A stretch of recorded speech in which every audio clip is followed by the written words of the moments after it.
Hello everyone. Today I'm going to give a glimpse of the book which is called $100 Startup. This is the kind of book which give you an idea about how to start a new business and how to start a business with a minimum capital money. So let us start. How does this happen? No doubt there are a few different factors. Momentum is important. As is the going attention of the business owner, the longer a micro business is around with customers and onlookers saying good things about it, the more the word will spread. In addition to these natural factors, a series of small regular action is all it takes for many businesses to go from zero to hero. In a short period of time, these actions are called tweaks. New Lapwood was a classy ski bum. He lived in a Whistler, British Columbia, and worked off and off in restaurant at night while snowboarding during the day. Life was basic was good. Until the limited employment ended when Nev was laid off, needing to make end meets, he began offering snowboard lessons, a part-time gig that was highly valued by his students. Teaching students in person on the Whistler slopes was fun and rewarding, but it also had a number of built-in unavoidable limitations, lots of competitions, relatively few clients, and limited times of years when he could work. Nev knew that people all over the world wanted to learn about snowboarding. What if he could teach them all virtually without needing to be in the same place? Getting his act together, Nev worked with a couple of close friends to create Snowboard Addictions, a worldwide series of snowboarding tutorials. It was an instant hit, drawing customers from 20 countries and making $30,000 in 1 year. Not bad for a ski bum. Since Nev had never been that focused on making money, that was the highest annual income he had ever had at that point. The next year, he put more thought into the business, scaling up with affiliates and a broader range of products. The result just under $100,000 in net income. Nev was still on the slope.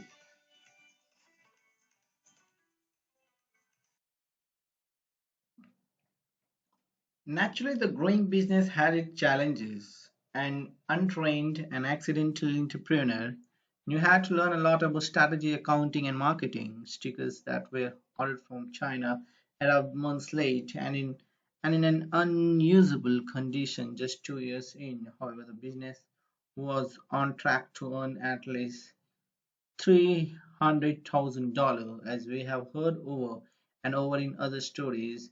Nev speaks proudly of his new independence. Frankly, starting this business after being laid off has been the best decision of my life, he says.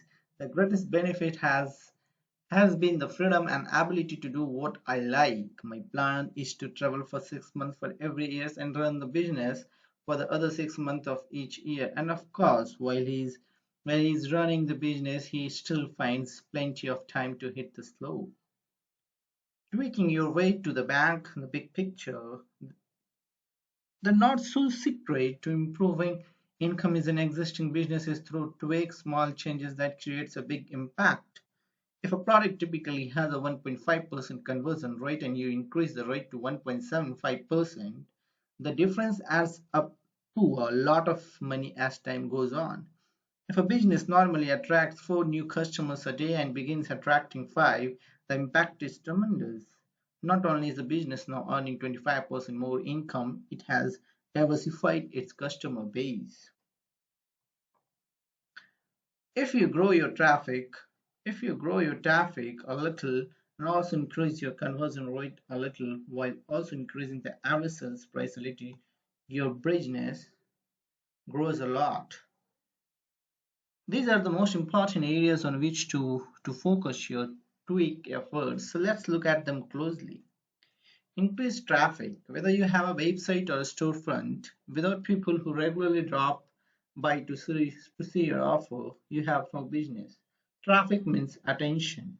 How much attention your business getting? I heard from a new business owner who was disappointed in the result of her first product launch because only 4 people had purchased. How many prospects were on your list? I asked. I'm not entirely sure, he said. Maybe 100. I said I was impressed because 4% is a great conversion rate for many businesses. The problem was not getting more of a limited audience to purchase, it was getting more of an audience in the first place. The best thing to do in this situation is to focus on increasing traffic, thereby bringing in more potential customer. Increase conversion. Once you have a stable base of attention, whether measured in site traffic or another way, you will want to look closely at the conversion rate, the percentage of prospect who became customer.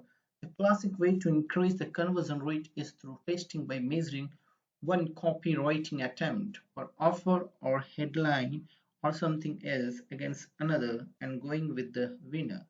Traffic A by B test equals compare results. After you have a winner, you move on to the another taste, always challenging the champion against another idea. Google Optimizer allow you to do this for free. This can indeed be a good strategy when tie up. However, it may be more important to pay close attention to where customers come from and then to what you can do to convert them once they arrive. Testing is important, but it pays in comparison to the traffic source. Author entrepreneur Ramit Sethi told me, people love to spend time split testing headlines, copy, graphics, even tiny boxes. They can usually achieve greater returns by focusing on the source. Increase average sales price. If you can increase the average sales price per order, they will increase your bottom line.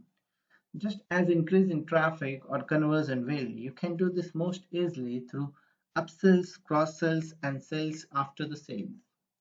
If you shop on Amazon.com, you have probably seen its related items and customers who bought these items also bought these items features. These features are highlighted and widely replicated elsewhere for a simple reason. They work extremely well. The difference between upsells, cross sells, and sales after the sale is illustrated. You can see in the table how it works and the message behind it. A good shopping cart and payment processor will allow you to add this item easily. If you does not, it's time to change services. Sell more to your existing customer. Your existing customers are likely to respond to sales, promotions, or additional offers of any kind. By reaching out to them more frequently, you will almost certainly bring an additional income. You want to be careful about not pushing them too much, but the key is balance. Your customer want to hear from you. They have given you money in exchange for something they value. Make it easy for them to do so again and again. When I talked with business owners about the kind of tweaks they worked on, many said things such as the most important thing is to keep taking actions. Others mentioned setting aside half an hour every morning to work strictly on business improvements before diving into the actual running of the businesses. All of this sounds good, but it also begs the question, if you decide to take action, what does action looks like? How do you spend your daily half hour on business improvement? Here are some common examples of action-based tweaking. Create a hall of fame. Shine a spotlight on your best customer. Let them tell their own stories about how they have been helped through your business. It helps to provide a variety of stories as people will relate to different perspectives and backgrounds. This provides social proof that your product or service work for all kind of people. Institute a new upsell. Adding a good upsells offer or several is probably the easiest and most powerful strategy you can use to ramp up your average order price. Some business owners are initially apprehensive about upsells, not wanting to apply a high pressure or sleazy technique, but a good upsell is not sleazy at all. It's contextually appropriate and inspire appreciation from customers. Wow, thanks for the offer is a common response. Think about going to a restaurant where you hadn't planned on eating dessert, but the waiter's recommendations of the chocolate bread pudding is so compelling that you have to try it. And it's delicious, trust me. You were successfully upsold and you were happy about it. The confirmation pages that appears after on an online purchase is one of the best and most underused places for an upsell offer. Right after a customer has purchased, they are highly inclined to purchase something else. Make a strong offer here and your conversion rate can be 30% or higher. Encourage referrals. Most people know that word of mouth is the greatest source of new business. But instead of waiting for something to happen, you can encourage your customer to spread the word. When asking for referrals, it helps to be specific. Can you send our offers to three of your friends? Or can you like our page on Facebook? Might be a good fit. Again, the confirmation page after a purchase is a good place to do this, in addition to a mailing sent a few days later. Hold a contest. As mentioned, some people become extremely motivated about contest and giveaways. Find a way to give away a prize and invite people to compete. The bigger the prize or the more unique the contest, the better. You may not make a ton of sales from a contest, but it will bring you more attention and a greater audience for future sales. Introduce the most powerful guarantee you can think of. Most business have boring guarantees. If you don't like this, you will get your money back. But when we buy something, our money is not all we are concerned with. We are also concerned about time and validation. If I have to return something, will it be a pain in the ass? Make it the opposite of a pain in the ass. Some businesses provide a guarantee of 100%, ensuring that the burden is on the business to deliver. Chappers famously created free shipping both ways to take away the hesitation about buying shoes without trying them on. A host of competitors had to follow suit. Alternatively, make a big deal about offering no guarantee.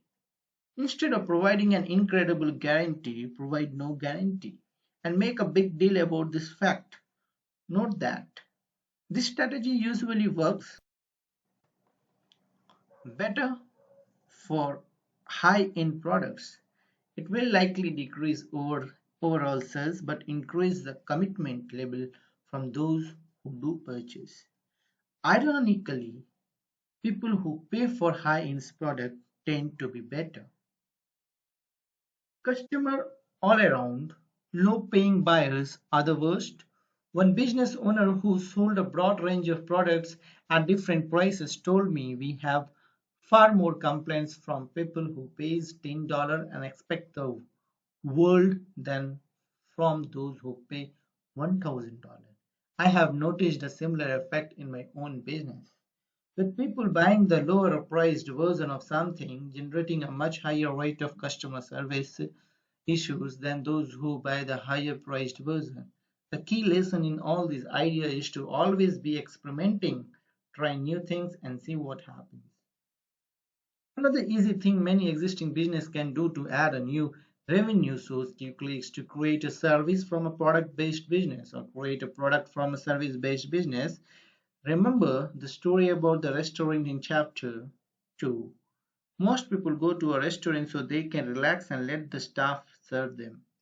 But other rarely they are interested in how the cooking works. So restaurants sometimes offer cooking classes to show off their favorite recipe and create more loyalty among frequent dinners. The key is that the lessons are held on Saturday or Sunday afternoons, times when the restaurant is closed or not very busy. Saturday night is reserved for the main event of regular dining. If you have a product business, ask yourself this question: my product is X. How can I teach customer about Y? Then create a new version of your offering that includes the consulting, coaching, a jumpstart session, a premium technical support, or something else. Make it clear that customers don't need this service. They can get by on their own with just the product. But for those who are interested in some extra hand holding, the services is available and waiting for them. Perry Marshall, a Chicago-based business consultant, made the switch from product to service by offering an educational courses based on knowledge he usually shared through a one-time product. Perry had written a popular report and sold multiple copies every day for $50 each. He was also busy offering one-on-one proposal consulting, but one day someone gave him an idea. Everyone who buys this report loves it, but they don't always know how to implement what you teach. They also don't need your high-end one-on-one consulting. So, why not offer a series of jumpstart workshops that people could take as a group? Perry was not sure at first, but decided to give it a try. When the ideas generated more than $1 million for his small firm, he was astounded. Alternatively, you operate a service-based business. Consider how you can introduce a productized version of the service. My designer is Spiderman does work that is so great that when word got out, a lot of people began noticing and asking her for quotes. It did not take long for Races to have far more inquiries than she could handle. Race's husband Jason manages the inquiries that comes in every day, and he noticed that they fit into three categories. Category one: prospect with significant money to spend who could likely to be a good clients. In these cases, Jason consulted with Races, agreed to accept the clients if they still wished to proceed, and issued them a quote for the requested work. Category 2: prospect who did not have any money to spend. Designers receive a lot of these queries, unfortunately, or people who just were not the right fit for his work. In this case, Reason politely declined the request and encouraged them to look some elsewhere. These two categories were fairly straightforward, and hundreds of inquiries came in over the course of an average year. Jason became an astute in telling right away which group someone was in. But there was another third category that was more complicated. Category 3: prospects who had some money to spend, were nice people with interesting projects and did not need a completely custom solution.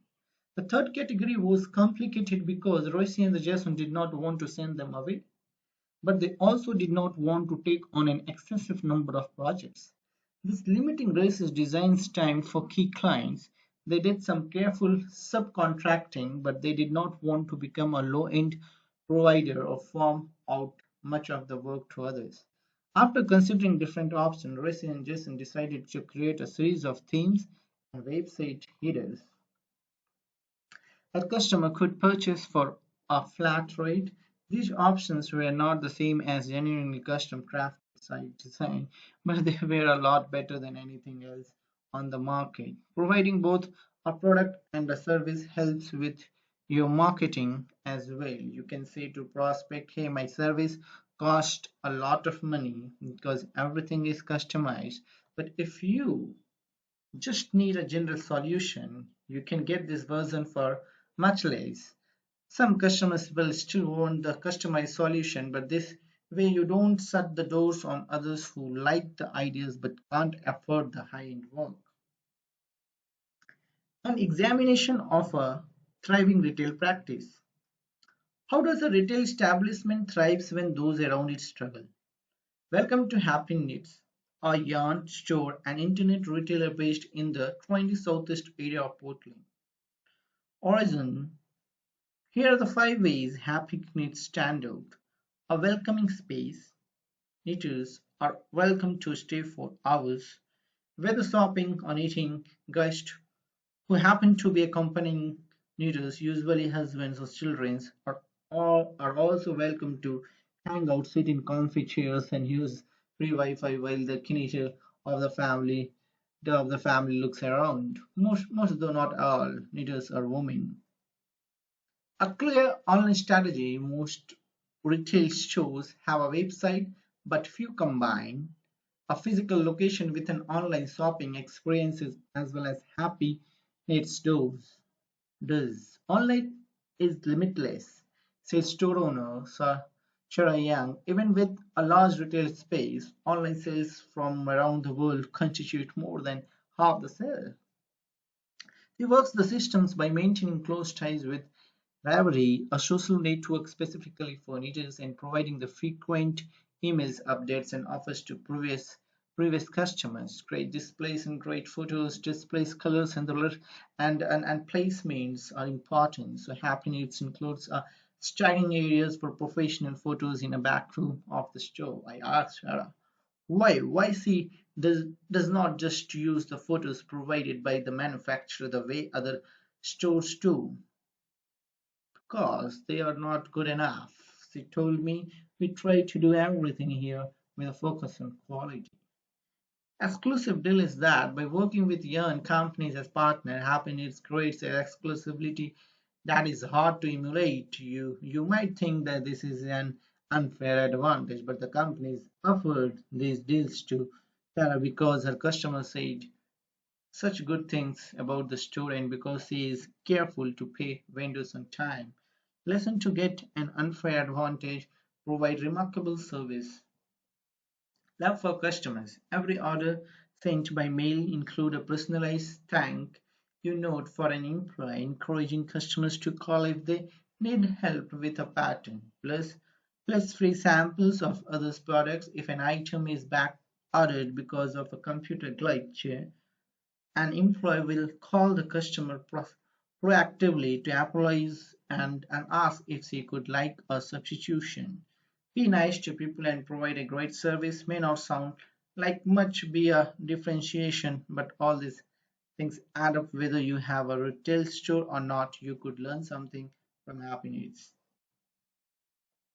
You might expect that a price increase has a tendency to filter some customers away from the business while making up for the loss with higher overall income. Sometimes this is indeed the case, but many of the service providers I talked with were surprised that almost no one left after an increase. Several said that when they told their customer or clients about the increase, the response was, "It's about time. You are worth more than you have been charging."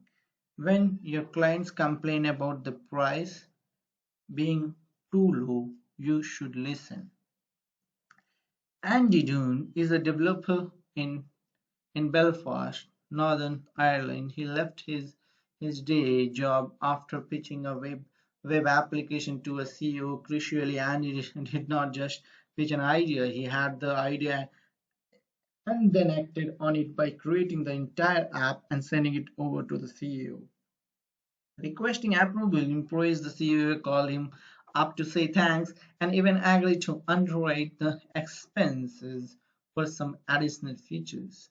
Out on his own, Andy had no problem attracting new business, but he did have a big problem with pricing. Wanting to appear attractive to prospective clients, he priced his services so low that they were unprofitable. In one case, he ended up several thousand euros in debt by bidding too low. and then outsourcing part of the work. After that experience, he knew he, he would have to make a change. The change came in the form of a 25% raise, something he was initially afraid to do, but he was greatly relieved after it was done. The simple act of raising my rate by 25% allowed me to either work 7 hours less a week or make a significant increase in my monthly income. He told me on a Skype call from Belfast. The other unexpected benefit was that it gave me much more confidence.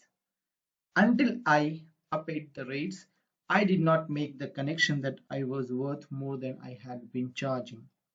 And the story was repeated in various forms by other service providers and a few product based businesses too. In 2010, I conducted a separate study of 14 freelancers who had raised their rates successfully. I asked them how they did it, what they expected to happen, and what actually happened. These freelancers were working in completely different fields, including a veterinarian, a voice coach, a sign language interpreter, and the more typical crowd of consultants, writers, and designers. They were also located throughout the English speaking world, including all these countries. Despite the diverse backgrounds and reason, I heard the same story over and over before my price increase. I was worried that no one would hire me again. After the price increase, I realized how easy it was, and I wish I had done it sooner. In most cases, the change was anticlimactic. Clients said, okay, sure, and moved on. I also asked about suggestions from other service providers who are thinking about raising their rates. The most common advice was to maintain a practice of regular rate increase so that it becomes normal and expected. One, one freelancer linked it to going to the grocery store.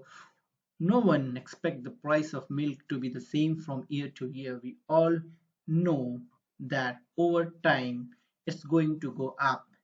And the same should be true for the price we charge clients. Another suggested an annual date, an annual date for changing prices, either January or the beginning of your calendar year. If it's different, others said that they offered an ongoing discount for current clients among whom the work is more familiar and a strong relationship already exists. Lastly, remember to price on the basis of value, not time. One designer sent us a good example of what not to do. I have a colleague who moderates her rates according to how busy the day was and how long her lunch break was. Crazy? Our correspondent is right. Customer pay for what you deliver, not how long you spend at lunch. You may have heard that the way to build a following on Twitter or other social network is to promote others people work. People don't want to hear you talk about yourself all the time, right? This advice is well meaning and sounds good on the surface. Unfortunately, it's also wrong. Promoting others people's work and sharing links to interesting articles is fine, but don't expect that merely doing that will help you gain followers or attentions. People follow you or your business because that's what they are interested in. I follow tweets and post because I'm interested in what he has to say. If he spent all his time talking about other people and mentioning his other fans, I would not be interested. What should you talk about online? It's simple. Talk about yourself and your business. Really, if people don't like what you do or say, they can unfollow you. But changes are but that you will gain far more followers than you lose. Finally, remember that online social networks are merely reflections of what's happening elsewhere. What want more Twitter followers than do something interesting away from tutors? You understand? There's no point pursuing growth from growth's sake. You should scale a business only if you really want to. Many of the subject of our case studies said they had turned down growth opportunities in a deliberate plan to remain small. I just didn't want to hassle of managing people. The decision on going big versus staying small is unique to each person. We will look at it much more in the next two chapters, but in this section we want to focus on things you can do to increase income without hiring additional employees or bringing in outside investors. All the tweaks mentioned above can be done by a solopreneur. Some might be easier with assistants, contractors, or employees, but none require a team. Before we close it out, let's look at the key distinction between two different kinds of growth. You can grow a business one of two ways: horizontally by going wide and creating different products to apply to different people, or vertically by going deep and creating more levels of engagement with customer. The flow chart on page 201 shows how this works. Different businesses will find that one solution suits them better than the other, and it's also possible to pursue limited growth in both areas. Mostly, though, you can keep moving on up, tweaking your way to the bank and growing your business. The first $1.26 or the first sale may be the hardest, but after that, your most difficult choice may be deciding between many good options for growth. So here the key points are: moving on up by increasing income is an existing business is usually easier than initially starting the business. Second point is by making careful choices, you can often grow the business without dramatically increasing the workload, allowing you to scale without hiring more people. Third point is easy growth options includes adding a service to a product-based business or vice versa, deploying a creative series of upsells and cross-sells and making a few key tweaks. Horizontal expansion involving going broader by serving more customers with different, usually related interest. Vertically expansion involves. You understand? This is all about introduction, or is about seeing to how to start your small scale business with a minimum capital money. Hope this will be helpful for you. Thank you.